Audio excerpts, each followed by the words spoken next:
প্রত্যেকে আমার আন্তরিক প্রীতি ও শুভেচ্ছা। আজকে আমি আমার স্বরচিত একটি কবিতা আবৃত্তি করে শোনাব। আমার কবিতাটির নাম প্রত্যাশা।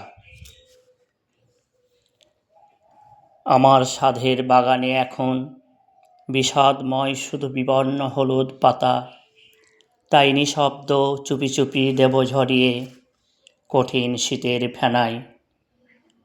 শীতে জীর্ণ হলুদ পাতাগুলি যাবে ভেসে, এখন বসন্ত দাঁড়িয়ে আছে আমার দুয়ারেরই কাছে। তাই পূর্ণতার পাতা আবার জাগবে, নতুন কচি কচি পাতা। তারপর ফুল ফুটবে শাখায় শাখায়, সুগন্ধি সে ফুল। দোয়েল পাপিয়া নাচবে আর গান গাইবে, মিষ্টি মধুর সে গান।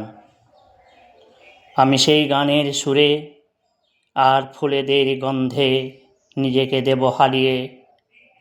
জানি আমার বিষাদিত সাধের বাগান শুকতারা সহ প্রসন্ন আলোয় আবার উঠবে ভোরে।